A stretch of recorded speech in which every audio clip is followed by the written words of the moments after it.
ฮัลโหลជំរាបសួរបងប្អូនទាំងអស់គ្នាថ្ងៃនេះមកប្រាប់ពីរបៀបលេងនុយស្លាបព្រាបងប្អូននុយស្លាបព្រាមានគុណភាពបងប្អូននេះពេលនុយស្លាបព្រានេះតម្លៃវាតែ6000រៀលបងប្អូនអែមែនតើលេងទាំងទីវាទម្ងន់វាប្រហែលជា3ក្រាមស្រាលតូចមកលេងខាស្ទីកបងប្អូនអែមែនតើគិតតែខ្ញុំលេងវាអែមហើយរបៀបលេងរបស់វាលេងខុសពីកាឌីប្រភេទកាឌីផ្សេងដោយសារតែកាឌីផ្សេងវាអូសរៀងលឿនបានណាសម្រាប់កាឌីនេះយើងដុសអូសយឺតមែនតើបើមានទឹកហូរយើងអូសយឺតដើម្បីឲ្យត្រីនោះវាវិលទៅស្អាតដូចជាប្រភេទត្រីមែនតើណាបងប្អូនឡើយខ្ញុំវិលបងប្អូននេះយឺតមែនតើវិលឲ្យវាតិចឲ្យវានេះតែយើងល្វីលឿនពេក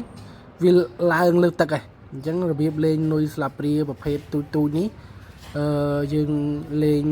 អូសយឺតមែនតើអូសមួយបងប្អូននេះចាប់ដើមអូសមួយមើលទៅឃើញថាវាពេលដែលយើងលេងកាឌីនេះវាច្រើនត្រីខ្មាន់បងប្អូនត្រីខ្មាន់ខ្ញុំលេងត្រីខ្មាន់ភាគច្រើនខ្ញុំចូលចិត្តលេងត្រីខ្មាន់ព្រោះអីខ្ញុំអត់មានពេលទៅលេងត្រីធំដូចគេបងប្អូនខ្ញុំរវល់ច្រើនអញ្ចឹងខ្ញុំមានពេលតែលេងត្រីខ្មាន់មួយផ្លែត1ម៉ោងកន្លះម៉ោងអីចឹងណាបងប្អូនយើងមានពេលលេងនេះលេងទីតាំងនេះបាននៅក្រោយផ្ទះដោយសារតែខ្ញុំលេងអាសាលេងទីតាំងឃើញដែរបងប្អូនអត់មានពេលលេងណាឆ្ងាយយើងមានតែលេងទីតាំងនៅគៀនផ្ទះដែលអញ្ចឹងណាបងប្អូនហើយវីដេអូនេះដែរខ្ញុំលេងទៅវាបានត្រីខ្មាន់មួយដែរវារៀងតូចប្រហែលខ្ទង់3ខាំបងប្អូនឥឡូវបងប្អូនចាប់ទស្សនាបន្តទៅឥឡូវខ្ញុំចាប់ផ្ដើមអូតិចអញ្ចឹងបងប្អូនហើយយើងងោកដងចុះអញ្ចឹងទៅវាអត់តាក់ដែរអត់ងាយតាក់នុយស្លាបព្រាវាហែលលក្ខណៈលើទឹកបើយើងអូសលឿនខ្លាំងពេកហោះលើទឹកបណ្ដោយអញ្ចឹងយើងអូសតិចអញ្ចឹងវានៅលិចពាក់កណ្ដាលទឹកហូរអញ្ចឹងវាហូរមកស្អាតអញ្ចឹងណាបងប្អូនយើងលេងមួយអញ្ចឹងណាហើយលេងតាមទឹកហូរតែខ្មាន់ម្ដងនេះសម្បូរកាលមុនឥឡូវវាឆក់ច្រើនពេកបងប្អូនវាអត់សូវមានទេមានតិចមែនតើបងប្អូន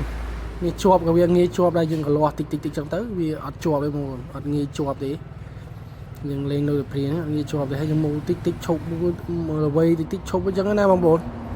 លេងតាមណាវាអញ្ចឹងណាហ្នឹងហើយបងប្អូនខ្ញុំភាគច្រើនលេងនៅតំបន់ត្រីខ្មាន់ខ្ញុំភាគច្រើនទៅឲ្យតែលេងខ្ញុំបានហ្នឹងក្រោយពីគេឆក់ផងបើជំនាន់មុនខ្ញុំលេងបានច្រើនបើឥឡូវត្រីអត់សូវសម្បូរបងប្អូនត្រីអត់សូវសម្បូរយើងលេងតាមហ្នឹងបងប្អូននេះខ្សែហ្នឹងខ្ញុំយកត្រីបានហ្នឹងបងប្អូនយកត្រីខ្មាន់បានតែ3ខាំបងប្អូនហើយវាតបៅទៀតត្រីខ្មាន់ហ្នឹងខ្ញុំជាតិចមកវាខាំហាំទាញពុបយើងឆក់បន្តិចចឹងមកបងប្អូនឆក់តិចចឹងមកហើយយើងមូយកតាមដំណើរវាបងប្អូនអត់បខំមកទេខ្មាន់មាត់វាផុយដែរអញ្ចឹងមកយើងមូយកគឺដាច់មាត់ហើយខ្ញុំយកតែខ្មាន់វាច្រើនអត់ងាយដាច់មាត់ទេបងប្អូនយើងចេះយើងយកថ្នមមកបងប្អូន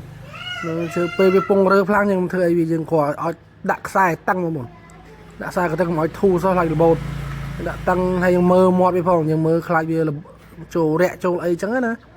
តែយើងវាចូលជ្រៅចឹងយើងមើលហើយបានយើងអាចលើកថតឲ្យបងប្អូនមើលបានចឹងណាយើងប្រយ័ត្នវាកុំឲ្យវាធូរខ្សែដល់ពេលហើយយើង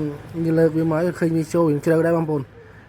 ហ្នឹងហើយបងប្អូននេះបានមួយដែរអរគុណបងប្អូនវីដេអូនេះមានតែប៉ុណ្្នេះទេ